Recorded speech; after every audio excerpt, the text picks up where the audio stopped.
جبکہ اللہ تعالیٰ اس بساط کو لپیٹ دے گا، جس طرح انسان کی بساط لپیٹ دی جاتی ہے جب اس کا وقت آخر آتا ہے، یہی معاملہ جو ہے اس پوری کائنات کے ساتھ ہونے والا ہے۔ پھر جو آیات ہم نے پڑھی اس میں قوم عاد کا ذکر تھا، قوم سمود کا ذکر تھا، آل فرعون کا ذکر تھا، وہ بستیاں کہ جن کو تلپٹ کر دیا گیا، والمؤتفقات، حضرت لوط علیہ السلام جس قوم کی طرف بھیجے گئے تھے، سدوم اور عمورہ میں بسنے والے لوگ، ان کا ذکر تھا۔ پھر قوم نوح کا ذکر تھا۔ تو گویا کہ انباء الرسل میں سے کہ جو رسول گزر چکے ہیں اور اللہ تعالیٰ نے جن کی قوموں کو تباہ و برباد کر دیا، ہلاک کر دیا، بہت ہی اختصار کے ساتھ ایک ایک دو آیات میں ہم نے ان کا ذکر پڑھا۔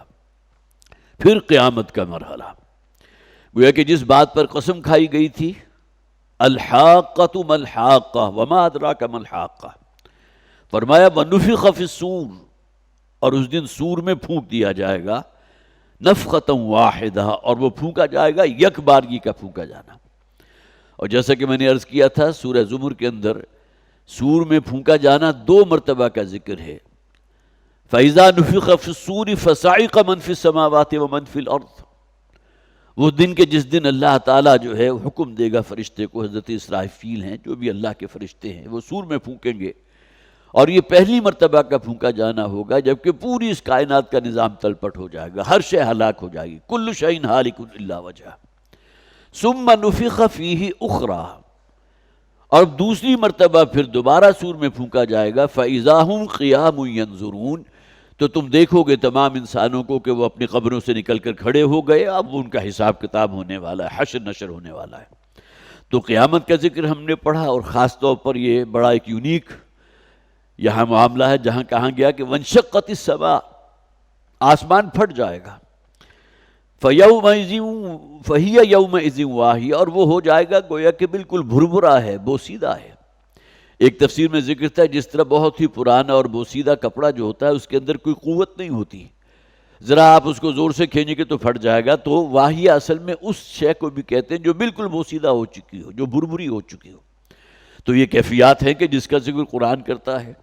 اور پھر یہاں جو فرمایا گیا وَالْمَلَكُ عَلَىٰ أَرْجَائِهَا، اب آسمان میں جو بڑے بڑے شگاف پڑ جائیں گے تو فرشتے موجود ہوں گے اس کے کناروں کے اوپر، وَيَحْمِلُ عَرْشَ رَبِّكَ فَوْقَهُمْ يَوْمَئِذٍ ثَمَانِيَةٌ، اور اس دن اٹھائے ہوں گے اپنے اوپر اللہ کے عرش کو 8 ثمانیہ۔ یہاں فرشتوں کا ذکر نہیں کیا گیا، لیکن ظاہر مفسرین نے بھی مراد لی ہے، اور قرآن حکیم میں احادیث میں بھی ذکر موجود ہے کہ فرشتے جو اللہ کے عرش کو تھامے ہوئے ہیں، اٹھائے ہوئے ہیں۔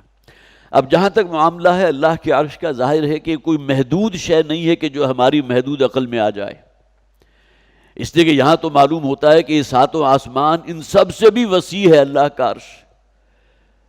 اور پھر یہ کہ وہ ثم استویٰ علی العرش، وہ ذات کے جو عرش پر متمکن ہو گئی، لیکن اللہ تعالیٰ کی ذات تو لامحدود ہے۔ تو یہ تمام چیزیں وہ ہیں جو غیبی امور میں شمار ہوتے ہیں، جس کے بارے میں ہمارا یہ چھوٹا سا ذہن جو ہے اس کو اپنی گرفت میں نہیں لا سکتا کہ وہ عرش کیسا ہوگا، اس کی کیفیت کیا ہوگی، اس کو فرشتے کیسے اٹھائے ہوئے ہوں گے۔ لیکن جو فرشتے اٹھائے ہوئے ہوں گے ان کے بارے میں یہ ذکر موجود ہے، وہ خاص فرشتے ہوں گے۔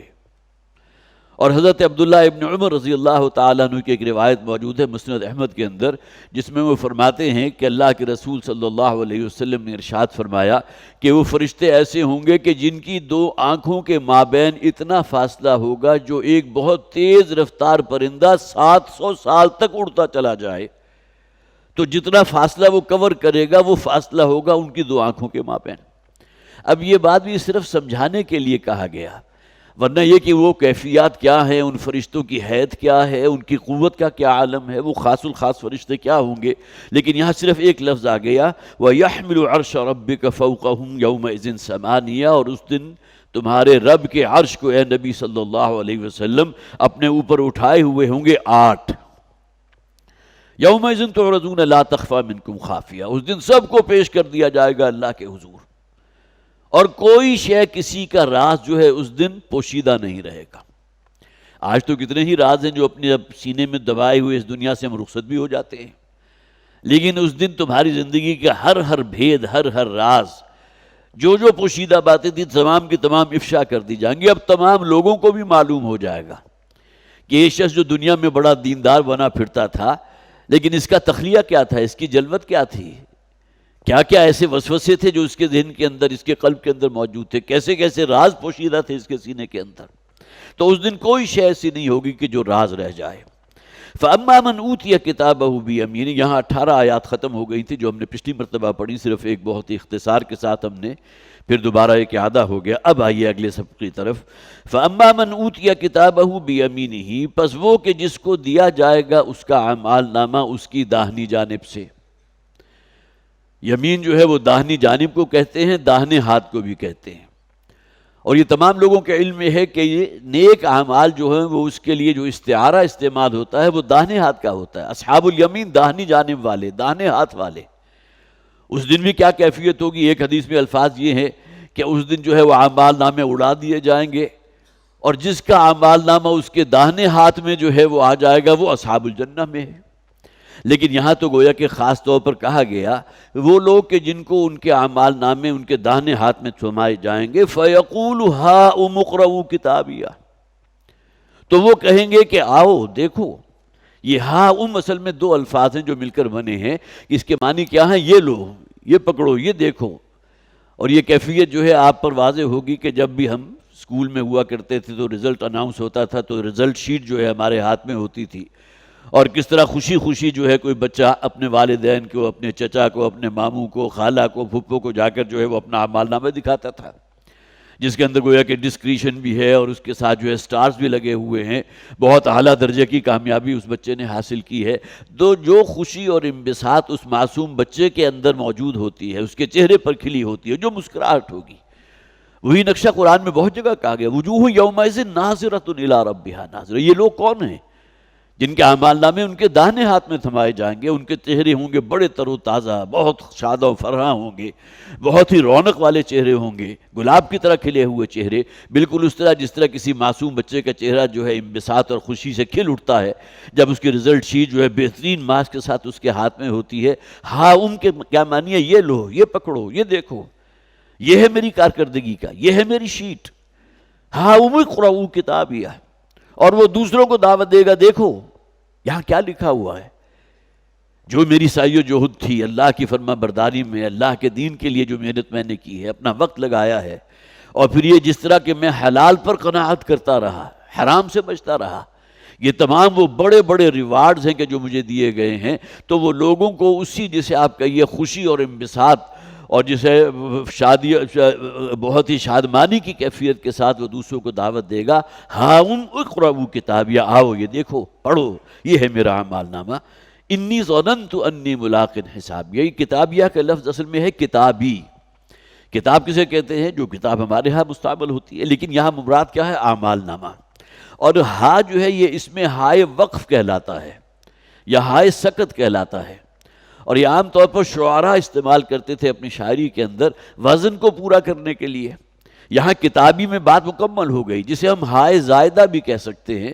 یہی وجہ ہے کہ حضرت عمر رضی اللہ تعالیٰ عنہ کا جو ایمان لانے کا واقعہ میں نے پچھلی مرتبہ آپ کو سنایا تھا، تو اس میں ایک سبب یہ بھی تھا، ایک واقعہ وہ ہے کہ جس میں ان کی بہن کے ساتھ جو معاملہ ہوا تھا، بہن کو لہو لہان کر دیا، اور اس کے بعد اس کی زبان سے چند جملے ایسے نکل گئے کہ جس نے حضرت عمر رضی اللہ تعالیٰ عنہ کی کایا پلٹ دی. لیکن دوسرا واقعہ یہ بھی تھا کہ ایک دن جب کہ وہ گزر رہے تھے، نبی اکرم صلی اللہ علیہ وسلم بیت اللہ کے صحن میں نماز ادا کر رہے تھے، یہ قریب سے گزرے تو رک کر کھڑے ہو گئے. حضور سورہ حاقہ کی تلاوت کر رہے تھے. اب یہ حضرت عمر رضی اللہ تعالیٰ عنہ کے ایمان لانے سے پہلے کا واقعہ ہے. وہ پوری صورت انہوں نے سنی ہے، اور ان کے ذہن کے اندر یہ خیال پیدا ہوا کہ یہ تو معلوم ہوتا ہے شاعری ہے. لیکن جب اسی صورت میں وہ آیت حضور نے پڑھی، وَمَا هُوَ بِقَوْلِ شَاعِرٍ، یہ کسی شاعرانہ کلام تو نہیں ہے، کسی شاعر کا قول تو نہیں ہے. پھر یہ کہ ان کے ذہن میں دوسری بات یہ آئی، شاید یہ کہانت ہے، جس طرح کاہن جو ہے غیب کی خبریں دیا کرتے تھے. کاہن ہوتا ہی وہ تھا کہ جو انسان کو اس کے مستقبل کے بارے میں کچھ اطلاعات فراہم کر دیتا تھا، اور اس کے پاس کوئی جنات کی قوت ہوتی تھی یا کوئی ایسی ماورائی قوتیں ہوتی تھی جس کی بنیاد پر وہ لوگوں کو مرعوب کرتا تھا کہ میرے پاس تمہاری زندگی کے مستقبل کے یہ احوال اور واقعات موجود ہیں، اور وہ بتا دیا کرتا تھا. اور ان میں سے بہت سے بعض اوقات جو ہے وہ سچے بھی ثابت ہو جاتے تھے. اگرچہ اس قسم کے جو سفلی علوم ہے اس کا ہمارے دین کے اندر قطعاً کوئی جو ہے جس سے آپ کہیے کہ کوئی گنجائش موجود نہیں، بلکہ نبی اکرم صلی اللہ علیہ وسلم نے تو ایک حدیث میں جس کا مفہوم یہ ہے کہ حضور نے فرمایا جو شخص بھی کسی کاہن یا نجومی یا کسی جو ہے دس شناس کی باتوں کو مانتا ہے اور یقین کرتا ہے، اس نے گویا کہ انکار کیا اس دین کا جو میں دے کر بھیجا گیا ہوں۔ تو حضرت عمر رضی اللہ تعالیٰ عنہ جب یہ الفاظ سنے تو ان کے دل کے اندر ایک رعب پیدا ہوا کہ یہ تو صرف ابھی میرے ذہن کے اندر یہ الفاظ آئے تھے، یہ بات آئی تھی کہ یہ شاعرانہ کلام ہے یا یہ کہ کسی کاہن کا کلام لگتا ہے، تو گویا کہ نبی اکرم صلی اللہ علیہ وسلم نے ان آیات کی تلاوت بھی کر دی۔ تو یہ کتابیہ کا لفظ جو ہے کتاب اور ہا اس کے اوپر ہائے وقف یا ہائے سقط کہلاتی ہے اس وزن کو پورا کرنے کے لیے۔ انی ظننت انی ملاق حسابیہ، یہاں ظن کے معنی کیا ہے؟ یقین، مجھے یقین تھا اس بات کا کہ مجھے اپنے حساب کتاب کو فیس کرنا ہے۔ ملاقن یہ اس میں فاعل ہے، میں ملاقات کرنے والا ہوں اپنے حساب و کتاب سے، گویا کہ وہ اعمال نامہ میرے سپرد کر دیا جائے گا۔ انی ظننت، اگرچہ ترجمہ عام انداز میں آپ کہیں مجھے گمان تھا اس بات کا، لیکن ظاہر ہے کہ گمان پر تو انسان کا عمل یا سیرت و کردار جو ہے وہ اس رخ پر آگے نہیں بڑھتی جب تک کہ یقین حاصل نہ ہو۔ وبالآخرۃ ہم یوقنون، آخرت پر تو ان کا ایمان جو ہے وہ یقین والی کیفیت کا ہے۔ تو انی ظننت انی ملاق حسابیہ، مجھے یقین تھا اس بات کا کہ میرا حساب کتاب جو ہے اسے مجھے فیس کرنا ہوگا، مجھے جواب دہی کرنی ہوگی۔ فہو فی عیشۃ راضیہ، بڑے خوبصورت الفاظ ہیں، تو وہ اب ہوگا ایک ایسی زندگی گزارنے والا کہ جس میں اس کی من پسند زندگی ہوگی۔ راضیہ، وہ زندگی جس سے وہ پوری طرح راضی ہوگا۔ راضیۃ مرضیہ کے الفاظ آئے سورہ فجر کے بالکل آخر میں، یا ایتھا النفس المطمئنۃ ارجعی الی ربک راضیۃ مرضیہ، کہ اللہ تعالیٰ اپنے بندے کو وہ نعمت عطا فرمائے گا کہ اللہ تعالیٰ اس سے راضی ہوگا، وہ اللہ سے راضی ہوں گے۔ جو نعمتیں اللہ انہیں وہاں دے گا تو اس سے بڑھ کر نعمت کا انسان کو تصور تو نہیں کر سکتا۔ تو یہاں بھی فرمایا گیا فی عیشۃ راضیہ، وہ بہت ہی سکون والی، بہت ہی جسے آپ کہیے کہ خوش بختی والی زندگی، اور وہ زندگی کہ جو اس کی من چاہی زندگی ہوگی، جو شے وہ چاہے گا اللہ تعالیٰ اس کے لیے جو ہے وہ حاضر فرما دیں گے۔ فہو فی عیشۃ راضیہ فی جنت عالیہ، اور وہ ہوں گے ذرا بلند باغات کے اندر۔ عرب مزاج کو ذہن میں رکھے تو وہ باغ کے جو ذرا بلندی پر ہو وہ ان کی بہت ہی محبوب شے ہوتی تھی۔ لخلستان جو ہے نشیب میں نہیں ہوتے تھے، ذرا بلندی پر ہوتے تھے، اور اس کا فائدہ یہ ہوتا تھا کہ جب بھی کچھ تھوڑی بارش ہوئی ہے تو گویا کہ پانی وہاں ٹھہرتا نہیں تھا، وہ سلش پیدا نہیں ہوتی تھی۔ اگر کہیں کوئی جو ہے پستی کے اندر نشیب کے اندر کوئی باغ ہوگا تو تمام پانی جو ہے وہاں جمع ہو کر وہاں سلش کی کیفیت پیدا ہو جائے گی، تو وہ اونچے ذرا بلند باغات میں ہوں گے۔ قطوفھا دانیہ، قطوف جو ہے جمع ہے قطف کی، قطف کہتے ہیں پھلوں کا خوشہ یا گچھا جسے کہا جاتا ہے۔ تو وہ جو پھل ہوں گے ان کے گچھے جو ہیں وہ اپنے بوجھ کی وجہ سے جھکے پڑ رہے ہوں گے۔ اب باغ ذرا بلندی پر ہے، جو بھی اہل جنت ہے انہیں درخت پر چڑھ کر اس کا پھل جو ہے اتارنے کی ضرورت نہیں ہوگی، بلکہ ان کی شاخیں جو ہیں وہ نیچے جھکی ہوں گی، جس سے بہت سہولت کے ساتھ وہ اس کا پھل اور اس کا میوہ حاصل کر لیں گے۔ کلوا واشربوا ہنیئا بما اسلفتم فی الایام الخالیہ، اب یہاں گویا کہ محذوف ہے، انہیں کہا جائے گا کہ ہاتف بغیبی جو ہے یہ ندا لگائے گا، اب یہاں کی تمام نعمتیں ہیں انہیں انجوائے کرو، خوب کھاؤ پیو، اللہ نے جو کچھ تمہیں یہاں سامان فراہم کیا ہے۔ کلوا واشربوا ہنیئا، ہنی یعنی وہ آتا ہے مزے میں ہونا، یا بہت ہی اچھی اور بہت ہی جسے آپ کہیے خوشی والی زندگی اختیار کرنا۔ تو اب یہاں جو تمہاری زندگی ہے فی عیشۃ راضیہ بھی آ گیا، اور یہاں فرمایا گیا ہنیئا بما اسلفتم، خوب رشتہ بستہ جو کچھ ہے خوب مزے لے کر انجوائے کرو یہاں کی تمام نعمتوں کو۔ بما اسلفتم فی الایام الخالیہ، اسلفہ جو شے آگے بھیج دی گئی۔ دیکھیے ایک شے وہ ہے جو ہم اس دنیا میں چھوڑ جاتے ہیں، وہ ہمارا یہ اعمال بھی ہو سکتے ہیں، نیک صدقات بھی ہو، صدقہ جاریہ کون سا ہے؟ اس دنیا سے رخصت ہو جانے کے بعد انسان کی نیکیاں جو دوسرے لوگوں کی جو ہے ہدایت کے لیے اور ان کی جو ہے کام آنے والی ہوں، خلق نو اس سے کوئی فائدہ حاصل کرے، وہ صدقہ جاریہ ہے۔ اسی طرح برے اعمال اگر ہیں، کسی شخص نے کسی بدی کا یا کسی برائی کی بنیاد رکھ دی، اب وہ آگے جو پھیل رہی ہے، جو جسے آپ کہیے کہ وائرس کی طرح جو پھیلتی چلی جا رہی ہے، تو یہ بھی ایک گویا کہ جاری گناہ ہے کہ جو اس کے کھاتے میں لکھا جاتا رہے گا۔ تو صدقہ جاریہ بھی ہو سکتی ہے، اسی طرح صدقہ جو ہے وہ بھی ہو سکتا ہے جسے ہم صدقہ حسنہ کہتے ہیں، کہ جس میں اچھے انجام جو ہے لوگوں کا اس دنیا سے چلے جانے کے بعد، اور جس کے لیے احادیث کے اندر الفاظ موجود ہیں، وہ علم جو اس نے لوگوں تک پہنچایا اور اس سے اور لوگ آگے سیراب ہوتے رہے، وہ روپیہ پیسہ جو اس نے خدمت خلق میں صرف کیا، اور سب سے بڑھ کر وہ نیک اولاد کہ جو اپنے والدین کے لیے دعا کرتی رہی، اور پھر یہ کہ ان کے لیے جو ہے نیکی کا موجب بنتی رہی اپنے نیکیوں کی بنیاد پر، اس لیے کہ بہرحال ان کی تربیت کرتے ہوئے، ان کی گرومنگ کرتے ہوئے ان کے والدین نے جو محنت کی تھی، تو اس کا اثر ہے جو اولاد کے اندر بھی جاری و ساری رہا۔ یہ صدقہ جاریہ ہے جو اس کے لیے اس دنیا سے چلے جانے کے بعد بھی اس کے جو ہے اعمال کا کھاتا، نیک اعمال کا، اس کے اندر اضافے کا موجب بنتا ہے۔ تو بما اسلفتم، یہاں وہ اعمال، وہ کام جو تم نے آگے کی زندگی کے لیے آگے روانہ کیے تھے۔ بہت خوبصورت واقعہ سیرت کا، ایک موقع پر نبی اکرم صلی اللہ علیہ وسلم کے ہاں کہیں سے ایک ہدیہ آیا، ایک بھیڑ، اور اس کو ذبح کر کر جب اس کا گوشت گھر پر لایا گیا تو حضرت عائشہ صدیقہ رضی اللہ تعالی عنہ نے پورا کا پورا جو بھی گوشت تھا وہ تمام جو ہے لوگوں کے لیے اندر تقسیم کر دیا، صدقہ و خیرات کر دیا۔ تھوڑا سا گوشت جو ہے وہ شانے کا وہ بچا کر رکھا حضور کے لیے، اس لیے کہ نبی اکرم صلی اللہ علیہ وسلم کو شانے کا گوشت جو ہے وہ بہت ہی مرغوب تھا، بہت شوق سے کھایا کرتے تھے۔ حضور گھر تشریف لائے تو حضرت عائشہ صدیقہ رضی اللہ تعالیٰ عنہ نے فرمایا کہ اس طرح کچھ گوشت آیا تھا ہدیے کے طور پر، تو میں نے اس کو جو ہے تقسیم کر دیا، سوائے یہ کہ شانے کے گوشت کی چند بوٹیاں میں نے آپ کے لیے رکھی۔ تو حضور نے سوال کیا کہ کیا بچا اس میں سے؟ تو انہوں نے کہا کچھ بچا نہیں سوائے اس کے کہ شانے کی چند بوٹیاں۔ تو حضور نے فرمایا بقیہ کلھا الا کتفھا، بہت خوبصورت الفاظ ہیں، وہ پوری کی پوری بکری اور اس کا گوشت جو تم نے صدقہ و خیرات کر دیا، لوگوں میں تقسیم کر دیا، کل کا کل بچ گیا، سوائے شانے کے گوشت کے کہ جو ہم یہاں کنزیوم کر لیں گے۔ تو یہ وہ شے ہے اسلفہ، آگے بھیج دینا۔ یہاں جو تمہیں دیا جا رہا ہے اللہ کی طرف سے، جو جنت کی نعمتیں حاصل ہیں، بما اسلفتم فی الایام الخالیہ، یہ وہ ہیں تمہارے اعمال جو تم نے آگے بھیجے تھے اگلی زندگی کے لیے، آخرت کے لیے، فی الایام الخالیہ، وہ دن جو گزر گئے ان میں ان اعمال کو تم نے کمایا تھا۔ ظاہر ہے کھیتی تو یہی دنیا کی زندگی ہے نا، الدنیا مزرعۃ الآخرہ، یہ دنیا آخرت کے لیے کھیتی کا درجہ رکھتی ہے۔ یہاں محنت کرو گے، نیک اعمال کے بیج بو گے تو وہاں جا کر اس فصل کو کاشت کرو گے۔ وَأَمَّا مَنْ أُوتِيَ كِتَابَهُ بِشِمَالِهِ، اب دیکھیں یہاں تصویر کا دوسرا رخ آ گیا، اور وہ لوگ کہ جن کو ان کا اعمال نامہ ان کی بائیں طرف تھمایا جائے گا، یہاں مراد دونوں ہیں کہ بائیں جانب سے دیا جائے گا یا بائیں ہاتھ میں تھمایا جائے گا۔ اصحاب الیمین بھی ہے، سورہ واقعہ ہم نے پڑھی تھی بڑی تفصیل کے ساتھ، اس کے شروع ہی میں دو گروہوں کا ذکر کر دیا گیا، اصحاب الیمین، اصحاب الشمال، داہنی جانب والے اور بائیں جانب والے۔ داہنی جانب والے کون ہیں؟ جن کا اعمال نامہ ان کے داہنے ہاتھ میں ہوگا، اور پھر یہ کہ بائیں جانب والے کہ جن کا اعمال نامہ ان کے بائیں ہاتھ میں تھمایا جائے گا۔ تو وَأَمَّا مَنْ أُوتِيَ كِتَابَهُ بِشِمَالِهِ، وہ لوگ کہ جن کو دیا جائے گا ان کا اعمال نامہ ان کی بائیں ہاتھ میں، فَيَقُولُ يَا لَيْتَنِي لَمْ أُوتَ كِتَابِيَهْ، تو وہ اس دن چیخیں گے، پکاریں گے، آہو فغاں کریں گے، ہائے ہماری شامت، گویا کہ یہ دن بھی ہمارے نصیب میں تھا۔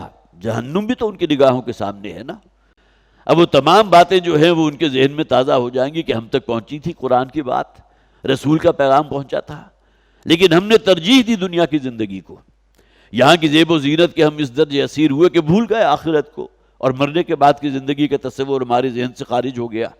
اب یہ تمام چیزیں ان کے سامنے ہیں، وَيَقُولُ، تو کہے گا یا لیتنی، ہائے میری شامت، کیا ہی اچھا ہوتا، لم اوت کتابیہ، کہ میرا یہ اعمال نامہ مجھے دیا ہی نہ جاتا۔ اب بائیں ہاتھ میں اعمال نامے کا دیا جانا گویا کہ اس بات کا مظہر ہے کہ اب ان کی ابدی زندگی جو جہنم کی نظر ہوگی۔ تو اس دن نے وہ کہے گا، اور آگے وہ الفاظ جسے آپ کہیے اے کاش کہ میں یوں کر چکا ہوتا، میں نے یہ کام کیا ہوتا، جیسا کہ سورہ ملک جو اس سے 2 سورتیں پہلے ہم نے پڑھی ہیں کہ انہیں اس دن وہ چیتیں گے کہ لو کننا نسمع او نعقل ما کننا فی اصحاب السعیر، کاش کہ ہم نے دنیا کی زندگی میں رسول کی بات سنی ہوتی، اس پر عمل کیا ہوتا، اور جو کچھ انہوں نے آخرت کے بارے میں کہا تھا اس پر یقین کیا ہوتا، تو آج کا یہ دن دیکھنا ہمیں نصیب نہ ہوتا۔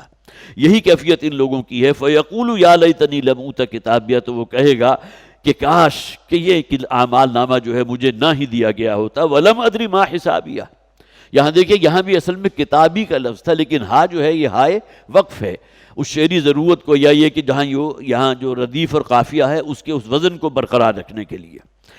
وَلَمْ أَدْرِ مَا حِسَابِيَهْ، اور مجھے کچھ معلوم نہ ہوتا کہ میرا حساب کتاب کیا ہے۔ یہ بالکل وہی بات کہ کاش کہ میں مٹی میں مل کر مٹی ہو چکا ہوتا.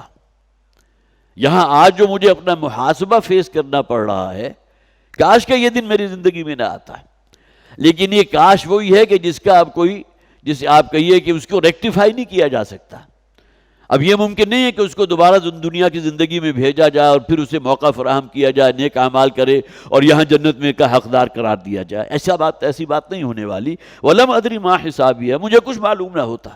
حضرت ابوبکر صدیق رضی اللہ تعالیٰ عنہ کے الفاظ جو ہیں وہ پھر میں آپ کو ریمائنڈ کروانا چاہتا ہوں. بڑی حسرت سے کہا کرتے تھے، حالانکہ کیا مقام ہے حضرت ابوبکر کا رضی اللہ تعالیٰ، عشرہ مبشرہ میں سے، اس سے بڑھ کر خوشخبری کیا ہوگی کہ اس دنیا میں اللہ تعالیٰ نے جن 10 افراد کو اس دنیا ہی کی زندگی میں جنت کی بشارت دے دی، ان میں سر فہرست ہے ابوبکر رضی اللہ تعالیٰ عنہ. اور وہ کہا کرتے تھے بہت ہی حسرت کے عالم میں کہ کاش میں درختوں پر چہچہاتی ہوئی کوئی چڑیا ہوتا جس کا کوئی حساب کتاب نہیں ہوگا، کاش کہ میں گھاس کا ایک کا ہوتا. تو یہ کیفیت اس دن قیامت کے دن ان لوگوں کی ہوگی کہ جن کا اعمال نامہ ان کے بائیں ہاتھ میں تھمایا جائے گا. یا لیتہا کانت القاضیہ، یہاں ہاں کی ضمیر جو ہے مخفی ہے موت کے لیے، اس لیے کہ اور کوئی ترجمہ اس کا ہو نہیں سکتا. کاش کہ وہ دنیا کی موت ہی میرے لیے میری قصہ چکا چکی ہوتی، قصہ پا کر چکی ہوتی. جس طرح کسی حیوان کا جو ہے کوئی حساب کتاب نہیں ہوگا، کوئی جواب دہی نہیں ہوگی، تو کاش کہ میرا بھی یہی معاملہ ہوتا کہ کانت القاضیہ، وہی میرا قصہ تمام کر دیتی. موت ہی جو ہے میرے زمین کے اندر جو ہے رل مل کر مجھے زمین کے برابر کر چکی ہوتی. ما اغنا عنی مالیہ، بڑی حسرت کے ساتھ کہے گا میں نے جو مال جمع کیا تھا، لاکھوں کروڑوں اربوں جمع کر کے اپنے پیچھے چھوڑ کر چلا گیا، کوئی شے میرے کسی کام نہیں آ سکی. ما اغنا عنی مالیہ، میرے کچھ کام نہ آیا میرا مال جو میں نے جمع کیا تھا، خواہ وہ اربوں خربوں میں کیوں نہ ہو. اور یہ بات تو قرآن میں کہہ دی گئی. اگر اس پوری زمین کی تمام خزانے جو ہے وہ فدیے میں دے کر اپنے آپ کو جہنم سے چھڑانا چاہیں تب بھی ان کی فریاد رسی نہیں ہوگی. ظاہر اس سے بڑھ کر بات اور کیا ہو سکتی ہے. اور اس دنیا میں جو اس نے بہت کچھ جمع کیا تھا، جو کہا گیا نا انسان شاید ایحسب ان مالہ اخلدہ، کیا انسان یہ سمجھتا ہے کہ اس کا مال جو ہے اسے ہمیشہ کی زندگی عطا کر دے گا، موت اس کا مقدر نہیں ہوگی. یہ بہت بڑی غلط فہمی ہے، بہت بڑا سراب ہے کہ جس کے اندر انسان مبتلا ہو جاتا ہے. وہ موت ان کے اوپر بغتتاً اچانک جو ہے اللہ کی طرف سے ان پر مسلط کر دی جاتی ہے اور ہر شے اس دنیا میں چھوڑ کر وہ چلے جاتے ہیں. اور یہ تمام چیزیں تو ہماری نگاہوں کے سامنے کے مشاہدے ہیں.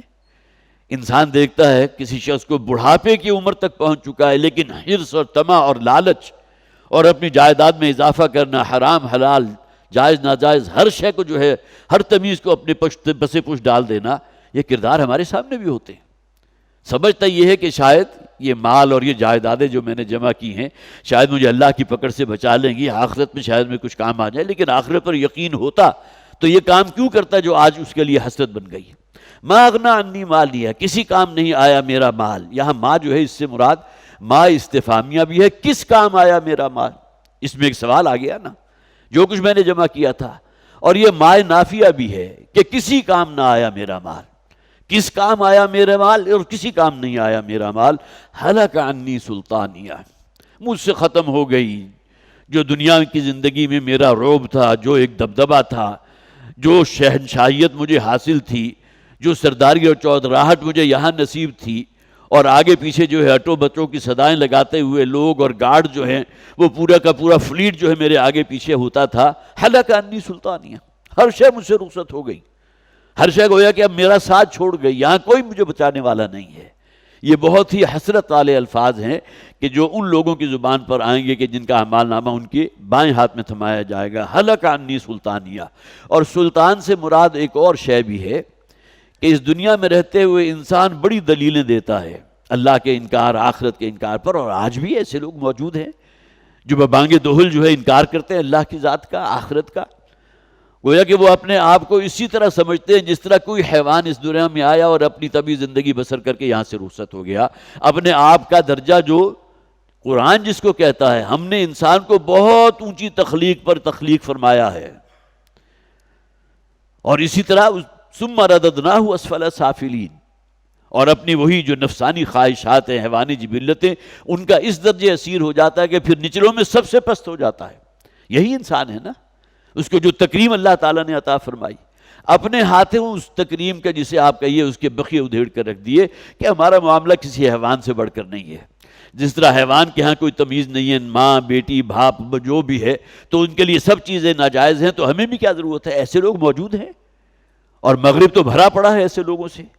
لیکن اللہ کا انکار کرنے والے تو وہ تمام دلائل جو میرے پاس موجود تھے، سلطان دلیل اور برہان کو بھی کہتے ہیں، حلق عنی سلطانیہ، ہر شے آج مجھ سے رخصت ہو گئی، آج کوئی دلیل میرے پاس موجود نہیں ہے جس کے ذریعے میں آخرت کا انکار کر سکوں. آج تو فبصرک الیوم حدید، آج تو نگاہیں جو ہے بڑی تیز ہو چکی ہیں، آج تو ہر شے غیب کے تمام پردے اٹھا دیے گئے. تو حلق عنی سلطانیہ، سلطان سے مراد دونوں چیزیں ہیں. اس دنیا میں جو روب، جو دبدبہ، جو چودراہٹ مجھے حاصل تھی، اور جو اقتدار اور تسلط مجھے میرے نصیب میں تھا وہ بھی مجھ سے جاتا رہا. اور دوسری طرف یہ کہ وہ دلائل اور وہ فلسفہ جو میں گھڑتا رہا تھا اللہ کے انکار پر اور آخرت کے انکار پر، ہر شے مجھ سے رخصت ہو گئی. خذوہ فغلوہ ثم الجحیم صلوہ. اب حکم ہوگا فرشتوں کو. دیکھیں قرآن حکیم میں بہت سی آیات پڑھتے ہوئے محسوس ہوتا ہے کہ تصویر لفظی ہے.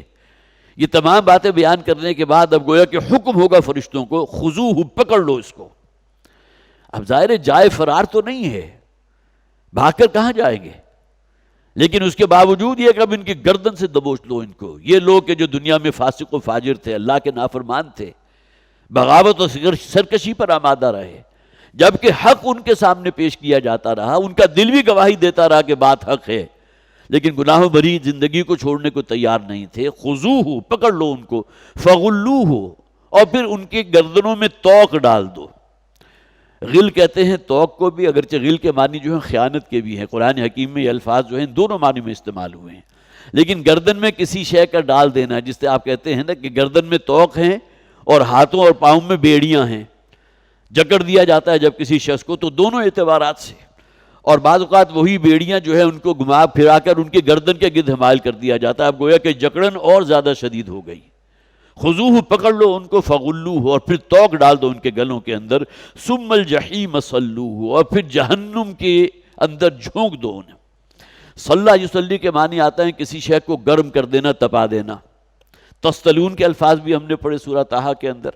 حضرت موسیٰ علیہ السلام جب مدین سے واپس جا رہے تھے مصر کی طرف، تو بہت ہی شدید سردی بھی تھی، تو کہیں آگ روشن نظر آئی تو انہوں نے اپنی اہلیہ سے کہا تھا میں وہاں جا کر کچھ انگارے لے کر آتا ہوں تاکہ تم آگ تاپ سکو، لعلکم تستلون.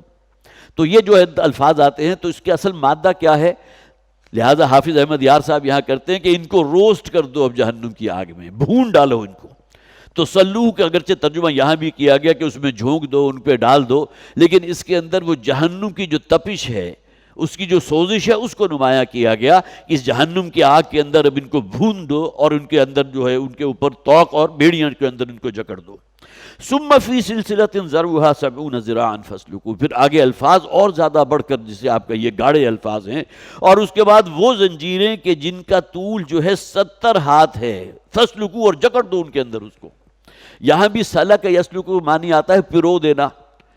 تو زنجیروں کی چونکہ کڑیاں بھی آپس میں ایک دوسرے میں پروئی ہوتی ہیں، لہٰذا سلسلہ جو ہے وہ زنجیر کو کہتے ہیں. سلاسل جس کی جمع ہے، سلاسل کا لفظ جو ہے وہ بھی قرآن حکیم میں آیا ہے. تو ایسی زنجیروں میں کہ جو 70 ہاتھ لمبی ہیں، ان کے اندر ان کو جکڑ دو. اب یہ تمام الفاظ جو قرآن استعمال کرتا ہے وہ اصل میں جسے آپ کہیے انذار آخرت کے اعتبار سے. اول تو یہ بات اپنی جگہ ایک بدیہی حقیقت ہے کہ قرآن میں جو بیان کیا گیا نہ وہ مبالغہ ہے نہ اس میں کوئی کمی ہو سکتی ہے. جو ہے وہ حقیقت ہے. الحاق کا ہم نے پڑھا نا، حق کیا معنی؟ جو شے واقع ہو، جو حقیقت ہو. تو جہنم بھی تو حقیقت ہے نا. قرآن حکیم میں جہنم کے عذاب کی جو مختلف شکلیں بیان کی گئیں وہ تمام حقائق ہیں، ہو کر رہیں گے. لیکن یہاں ہمارے الفاظ اصل میں ہم محتاج ہیں اس بات کے کہ الفاظ میں اس کو بیان کیا جائے کہ کیفیت کیا ہوگی. 70 ہاتھ لمبی، یہ ذرا اصل میں آتا تھا ایک ہاتھ بھر کی لمبائی. جیسا کہ آپ نے دیکھا ہوگا کہ ہمارے ہاں جو پرانی بڑی بوڑھیاں ہوتی تھیں کپڑے کو ناپتی تھیں عام طور پر ایک سرے کو ہاتھ سے پکڑ کر اور اس کے بعد یہاں لا کر کندھے پر چھوڑ دیا، گویا کہ یہ ایک ہاتھ ہو گیا. تو عرب زبان میں بھی جو ہے ذرا کہتے تھے ایک ہاتھ کے فاصلے کو. تو فاصلے کے لیے پھر الفاظ استعمال ہونے لگے، جسے آج آپ کہہ سکتے ہیں گز بھر یا میٹر بھر، جس کی لمبائی یا جس کا طولان جو ہے وہ 1 میٹر ہو یا 1 گز ہو، تو وہ گویا کہ یہاں مراد ہے 7 ہاتھ لمبی 7 گز لمبی زنجیر کے اندر ان کو جکڑ دو۔ انہو کان لا یؤمن باللہ العظیم، اس کا جرم کیا ہے؟ دیکھیے 2 آیات ہیں، ان میں انسان کے 2 بڑے جرائم کا ذکر کیا گیا۔ سب سے پہلے وہ جرم ہیں جو اللہ کے، جسے حقوق العباد، حقوق اللہ کہتے ہیں، اس ضمن میں انسان اس کے اندر ملوث ہوتا ہے۔ شرک سب سے بڑا ظلم ہے، اس سے بڑا ظلم کیا ہوگا؟ اس کے بعد اللہ کے جو حقوق ہمارے اوپر ہیں، نماز ادا کرنا اللہ کا حق ہے ہم پر، اس کی بے بہا نعمتیں جو ہم انجوائے کر رہے ہیں، اس کی کم سے کم ادائیگی اس صورت میں تو ہونی چاہیے نا کہ 5 وقتہ اپنے اس رب کا شکر ادا کرو۔ یہ حقوق اللہ ہیں جس میں گویا کہ وہ حقوق متعین ہوتے ہیں جو اللہ کی جانب سے آپ پر عائد کیے گئے، اور دوسری طرف حقوق العباد ہیں، بندوں کے بھی تو آپ پر حق ہے نا۔ کسی کا مذاق نہ اڑاؤ، کسی کو تانا نہ دو، کسی کے اوپر کوئی بہتان نہ جڑو، کسی کی غیبت نہ کرو، کسی کو برا بھلا نہ کہو، گالی مت دو۔ یہ تمام وہ چیزیں ہیں جن کا تعلق بندے کے حقوق کے ساتھ ہے۔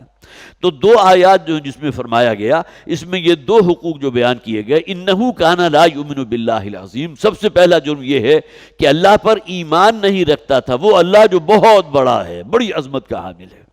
تو گویا کہ حقوق اللہ اس میں تمام کے تمام جمع ہو گئے۔ وَلَا يَحُضُّ عَلَىٰ طَعَامِ الْمِسْكِينِ، اور مساکین کو کھانا کھلانے کی ترغیب تک نہیں دیتا تھا۔ یہاں اگرچہ صرف ایک عمل کا ذکر کیا گیا، لیکن یہ کہ جملہ حقوق العباد اس کے اندر آ گئے۔ انسان دیکھے تو اس سے جو بھی گناہ سرزد ہوتے ہیں وہ اکثر و بیشتر وہی ہیں جو انہی 2 دائروں کے اندر محیط ہیں۔ اللہ کا حق ہے، اللہ کے بندوں کا حق ہے، نہ اللہ کی حق تلفی ہو نہ اللہ کے بندوں کی حق تلفی ہو۔ تو اس کا اصل جرم کیا تھا؟ انہو کان لا یؤمن باللہ العظیم، جو سخت سزا سنائی گئی اوپر، اس کا جرم یہ تھا کہ یہ ایمان نہیں رکھتا تھا اللہ پر۔ ایمان کے معنی کیا ہے؟ اللہ کے حقوق ادا نہیں کرتا تھا۔ سب سے پہلا حق جیسا کہ میں نے عرض کیا وہ توحید ہے، اجتناب عن الشرک ہے۔ ولا یحض علی طعام المسکین، اور مسکینوں کو کھانا کھلانے کی ترغیب تک نہیں دیتا تھا۔ فلیس لہ اليوم ہاہنا حمیم، اب یہاں اس کا کوئی مددگار، دنیا میں تو بڑے ایسے دوست بھی انسان کو مل جاتے ہیں جو اپنے اس دوست کی جان جو بچانے کے لیے اپنی جان کا قربان کر دیتے ہیں، لیکن وہاں تو کوئی کسی کے کام نہیں آئے گا، نہ باپ بیٹے کے کام آئے گا، نہ بیٹا باپ کے کام آئے گا۔ یوم یفر المرء من اخیہ و امہ و ابیہ و صاحبتہ و بنیہ، آیات پڑھ لیجئے قرآن حکیم میں۔ اس دن تو نفسا نفسی کا عالم ہوگا، ان تمام کو جہنم میں جھونک دو، باپ کو بھی، بیٹے کو بھی، بیوی کو بھی، اولاد کو بھی، بہنوں بھائیوں کو، صرف مجھے بچا دو۔ ثم ینجی، انسان کو فکر تو اپنی ہوگی نا، تو اس دن جو کیفیت ہوگی اس کا نقشہ قرآن میں بہت سے مقامات پر آپ کو مل جائے گا۔ تو یہاں فرمایا گیا آج اس کا کوئی غم خار نہیں ہے، اس کا کوئی گرم جوش دوست نہیں ہے جو اس کے لیے کچھ جو ہے فدیہ دے سکے یا اس کی جان چھڑا سکے۔ یہ جہنم تو اب ان کا گویا کہ مأویٰ ہے ہی، ان کا تو ٹھکانہ بن کر رہے گا۔ ولا طعام الا من غسلین، اور نہ ہی ان کے لیے کوئی کھانا فراہم کیا جائے گا۔ غسلین کہتے ہیں زخموں کے اندر سے جو پیپ نکل رہی ہوتی ہے، متعفن قسم کی، غسالہ کہتے ہیں اصل میں، وہ مواد کے جو انسان کے زخم میں جمع ہو جاتا ہے اور بالآخر وہ بہنے لگتا ہے، وہ جسے آپ کہیے کہ سائل ہو جاتا ہے، بہنے والا ہو جاتا ہے۔ تو انہیں جو شے پیش کی جائے گی کھانے کے لیے یا پینے کے لیے تو زخموں کا دھون ہوگا، یہاں وہ الفاظ بھی آ گئے، اگرچہ وہ بھی ہم پڑھ چکے ہیں کہ جہاں کھولتا ہوا پانی جو ہے اس سے ان کی تواضع کی جائے گی۔ زقوم کا جو ہے وہ پھل ان کو کھانے کے لیے دیا جائے گا، تفصیل سے ہم پڑھ چکے، قرآن حکیم میں 3 یا 4 مقامات پر زقوم کا ذکر بھی موجود ہے۔ لا یاکلہ الا الخاطئون، اور نہیں کھا پائے گا اس کو مگر وہی کہ جو خطا کار ہیں۔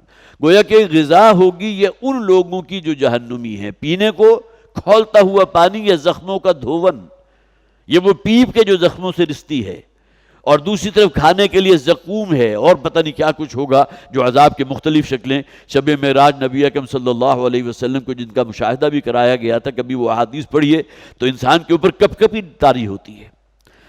تو لا یاکلہ الا الخاطئون، اور نہیں کھائے گا اس کو مگر وہی کہ جو خطا کار ہے، جو اس دنیا میں، دیکھیں یہاں صرف مشرکین کا ذکر نہیں کیا گیا، اولین مخاطب وہی ہیں۔ یہ سورہ حاقہ جیسا کہ میں نے عرض کیا تھا کہ سال 4 یا 5 جو ہے نبی اس میں نازل ہوا، اولین دور، پہلے دور میں جو نازل ہوئی ہیں صورتیں، ان کے اندر بہت جسے آپ کہیے گھن گرج بھی تھی، اور الفاظ کے اندر بھی وہ ایک طوفان تھا کہ جو انسان کے اندر جو ہے ایک دفعہ ہلچل پیدا کر دیتا ہے۔ ان صورتوں کے اندر آپ کو انداز بہت نظر آتا ہے۔ اب دوسرا رکوع ہے فلا اقسم بما تبصرون، یہ لا جو ہے نافیہ نہیں ہے، جسے عام طور پر لا زائدہ بھی کہتے ہیں، لیکن اس کا زیادہ بہتر جو ہے اس کا معاملہ یہ ہے کہ نہیں، میں قسم کھاتا ہوں ہر اس شے کی جو تم دیکھ رہے ہو۔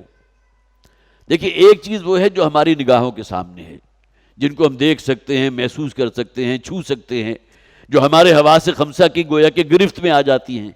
یہ وہ چیزیں ہیں جس پر انسان یقین کرتا ہے۔ اگر شیر کو اپنے سامنے دیکھے کوئی سانپ اچانک جو ہے دوڑتا ہوا نظر آ جائے، تمام لوگوں کے طرز عمل کیا ہوگا، کیا رد عمل ہوگا؟ وہ خوفزدہ ہو کر بھاگیں گے، اس لیے کہ وہ ان کی نگاہوں کا مشاہدہ ہے۔ تو وہ چیزیں جو تمہیں نظر آ رہی ہیں اس کی بھی میں قسم کھاتا ہوں۔ سورج بھی تو ہے نا، والشمس، قرآن حکیم میں سورہ شمس ہے جس میں سورج کی قسم کھائی گئی، چاند کی قسم کھائی گئی، اور اسی طرح والنازعات غرقا، وہ فرشتے کے جو انسانوں کی روح قبض کرتے ہیں ان کی قسم بھی کھائی گئی۔ اسی طرح ہواؤں کی قسم کھائی گئی، والذاریات ذروا فالحاملات وقرا، کتنی قسمیں جو ہواؤں کی جو مختلف انواع ہیں جن کا ہم مشاہدہ کرتے ہیں ان کی قسمیں کھائی گئی ہیں۔ تو یہاں وہ چیزیں جو تمہاری نگاہ میں آتی ہیں، جو تمہارے مشاہدے میں آتی ہیں، تمہارے حواس میں آتی ہیں، وہ بھی گواہ ہیں، ان کی بھی میں قسم کھاتا ہوں۔ وما لا تبصرون، اور وہ چیزیں جو تم نہیں دیکھ پاتے، اس میں سب سے بڑی جسے آپ کہیے وہ اللہ تعالیٰ کی ذات ہے جس کو آپ نہیں دیکھ سکتے، اور اللہ سے بڑھ کر کس کی قسم کھائی جا سکتی ہے؟ لیکن اس کا تعلق ہمارے باطن سے ہے، ہمارے حواس خمسہ سے نہیں ہے۔ اسی طرح فرشتوں کو ہم نہیں دیکھ سکتے، اسی طرح وہ غیبی امور، کتنی ہی متشابہ آیات اس میں قرآن حکیم میں موجود ہیں جنہیں متشابہات کہا جاتا ہے، کہ جن کی کوئی توجیہ ہم اس دنیا میں رہتے ہوئے اپنی محدود عقل کو پیمانے پر اس کو گویا کہ اس کو بیان کر ہی نہیں سکتے، ہمارے حواس سے باہر ہیں۔ یہ 7 آسمانوں کا ذکر قرآن میں کیا گیا، ابھی تو ہمیں پہلے آسمان ہی کی حقیقت کا کوئی علم نہیں ہے، دوسرا، تیسرا، چوتھا، پانچواں، چھٹا، ساتواں، اور اس کے بعد پھر وہ عرش ہے اس کا ذکر آتا ہے۔ تو کیا تصور کرے گا ہمارا یہ چھوٹا سا ذہن؟ تو جو شے تمہارے ذہن اور ادراک کے دائرے سے باہر ہیں وہ بھی وہ ہیں کہ جن کی قسم کھائی گئی۔ اور جنت اور دوزخ، جہنم، آخرت کی زندگی، یہ بھی غیبی امر ہے، اس پر بھی تو ہمارا یقین ہے نا۔ تو وہ چیزیں کہ جو تمہیں نظر آ رہی ہیں، جن کا تم مشاہدہ کرتے ہو، نہیں، میں قسم کھاتا ہوں ان چیزوں کی، اور نہیں، جیسا کہ میں نے عرض کیا، تمہارے جو نظریات ہیں وہ باطل ہیں، جو تم سوچ رہے ہو وہ غلط ہے۔ یہ تمام جو تمہارے مذمومہ عقائد ہیں، یہ ان میں سے کسی کی کوئی حقیقت نہیں، بلکہ میں قسم کھاتا ہوں چیزوں کی جو تمہیں نظر آ رہی ہیں، جو تمہارے مشاہدے میں ہے، اور وہ بھی جو تمہارے مشاہدے میں نہیں ہیں۔ انہ لقول رسول کریم، یقیناً یہ قرآن ہے، قول ہے رسول کریم کا۔ یہاں دیکھیے رسول کریم سے مراد کون ہے؟ محمد رسول اللہ صلی اللہ علیہ وسلم۔ رسول کا لفظ حضور کے لیے استعمال ہوتا ہے بدرجہ اتم۔ تمام جو ہیں، حضرت نوح کون ہے، حضرت عیسیٰ کون ہے، اور اسی طرح حضرت ابراہیم خلیل اللہ ہیں، حضرت موسیٰ کلیم اللہ ہیں، حضرت عیسیٰ روح اللہ ہیں، لیکن محمد کون ہے صلی اللہ علیہ وسلم؟ رسول اللہ۔ گویا کہ رسالت کا جو جسے آپ جبہ کہیے گا وہ بتمام و کمال صادق آتا ہے تو نبی اکرم صلی اللہ علیہ وسلم کی حیثیت رسالت پر آتا ہے۔ تو انہ لقول رسول کریم، یقیناً یہ قول ہے اس رسول کا کہ جو بڑی عزت والا رسول ہے۔ اب یہاں اصل میں کلام یہ اللہ کا ہے، یہ کلام اللہ ہے نا۔ احسن الحدیث، حدیث کسے کہتے ہیں؟ کلام کو بھی تو کہتے ہیں۔ جو شے ہماری زبان سے نکلے وہ حدیث ہے، جو الفاظ حضور صلی اللہ علیہ وسلم کی زبان سے نکلے وہ حدیث رسول بن گئی۔ اسی طرح قرآن بھی حدیث ہے اس معنی میں، اللہ نزل احسن الحدیث کتابا متشابہا، قرآن میں سورہ زمر کے اندر یہ فرمایا گیا۔ تو اس کے بارے میں کوئی شک نہیں ہے کہ جو ہم یہ قرات کرتے ہیں، جو پڑھتے ہیں، یہ اللہ کا کلام ہے، لیکن حضرت جبرائیل کی زبان سے پہنچا محمد تک صلی اللہ علیہ وسلم، لہذا رسول کریم کے الفاظ حضرت جبرائیل علیہ السلام کے لیے بھی استعمال ہوئے۔ سورہ تکویر جو ہے بطور حوالہ میں آپ کے سامنے پیش کرتا ہوں، فلا اقسم بالخنس الجوار الکنس واللیل اذا یسعس والصبح اذا تنفس، مختلف قسمیں کھائی گئی ہیں، اور وہی انداز فلا اقسم، نہیں، میں قسم کھاتا ہوں، جو انداز یہاں اختیار کیا گیا۔ انہ لقول رسول کریم ذی قوت عند ذی العرش مکین مطاع ثم امین وما صاحبکم بمجنون، آخر تک پڑھ لیجئے۔ یہاں ذکر حضرت جبرائیل علیہ السلام کا ہے، جن کو دیکھا تو حضور نے ایک موقع پر، جبکہ حضور جو ہے غار حرا سے نیچے اتر رہے تھے، اور حضرت جبرائیل علیہ السلام، یہ غالباً تیسری یا چوتھی وحی تھی، سورہ مدثر کی ابتدائی آیات جو حضور پر نازل ہوئی، تو حضرت جبرائیل کو حضور نے دیکھا کہ پورا افق جو ہے حضرت جبرائیل کی جو ملکی صورت ہے اس سے بھرا ہوا تھا۔ اسی طرح دوسری مرتبہ حضرت جبرائیل کو عند سدرۃ المنتہا، جس کا سورہ نجم کے اندر ذکر موجود ہے۔ تو رسول کریم سے مراد نبی اکرم صلی اللہ علیہ وسلم بھی ہو سکتے ہیں اور حضرت جبرائیل علیہ السلام بھی ہو سکتے ہیں، لیکن یہاں جو ہے سیاق و سباق کو سامنے رکھیں گے، انہ لقول رسول کریم، یہ اصل میں قول ہے، یہ گویا کہ الفاظ ہیں قرآن کے جو نکلے ہیں زبان محمدی سے صلی اللہ علیہ وسلم، وما ہوا بقول شاعر قلیلا ما تؤمنون، یہ کوئی شاعرانہ کلام نہیں ہے، جیسے کہ میں نے پہلے بھی عرض کیا تھا حضرت عمر رضی اللہ تعالیٰ عنہ کے جو ایمان لانے کے واقعات ہیں ان میں ایک واقعہ یہ بھی ہے جو اصل سے سبب بنا تھا حضرت عمر کے ایمان لانے کا، جس میں وہ ابو گزر رہے تھے، حضور سورہ فاتحہ کی تلاوت کر رہے تھے اور ان کے ذہن کے اندر کچھ سوالات ابھرے اور ان تمام سوالوں کا جواب جو ہے سورہ حاقہ کی آخری آیات جو اس میں مل گیا، جو اس وقت نماز کی حالت میں حضور تلاوت فرما رہے تھے۔ قلیلا ما تؤمنون، یہ کسی شاعر کا کلام نہیں ہے، لیکن یہ کہ بہرحال بہت ہی کم ہے تم میں سے جو اس پر ایمان لانے والے ہیں۔ ولا بقول کاہن، نہ ہی یہ کسی کاہن کا کلام ہے۔ قرآن کے الفاظ میں کہیں کو کہانت تو نہیں ہے، جیسے کہ میں نے عرض کیا تھا کاہن کسے کہتے ہیں؟ جو آپ کو آپ کے مستقبل کے بارے میں کوئی خبر دے دے، اور ان کا ذریعہ کیا ہوتا تھا؟ شیاطین ہوتے تھے، کوئی جنات کو قابو کر لیا کرتے تھے۔ تو یہ جو قرآن ہم محمد پیش کر رہے ہیں صلی اللہ علیہ وسلم، نہ تو یہ کوئی شاعرانہ کلام ہے اور نہ ہی یہ کہانت ہے۔ قلیلا ما تذکرون، لیکن بہت ہی کم ہے جو دھیان تم کرتے ہو، اس سے کوئی نصیحت آموزی بہت کم لوگ ہیں کہ جو اسے اخذ کریں گے۔ تنزیل من رب العالمین، یہ قرآن وہ ہے جو رب العالمین کی طرف سے نازل کردہ ہے۔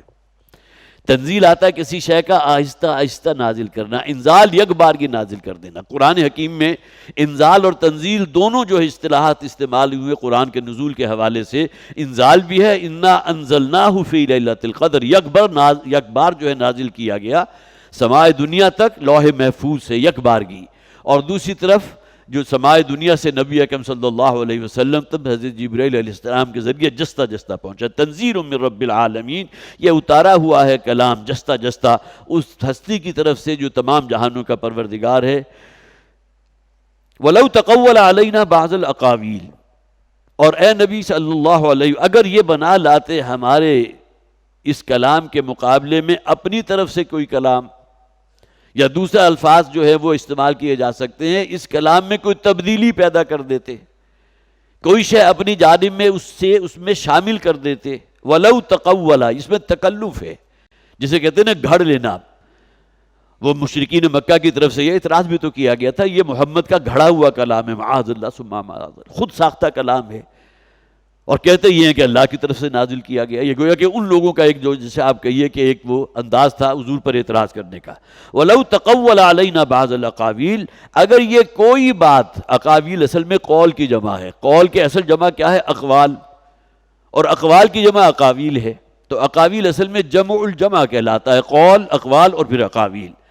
اگر یہ اپنی طرف سے کوئی بات قرآن میں گھڑ کر شامل کر دیتے، اس میں اضافہ کر دیتے، لَأَخَذْنَا مِنْهُ بِالْيَمِينِ، تو ہم انہیں ان کے داہنے ہاتھ سے پکڑتے۔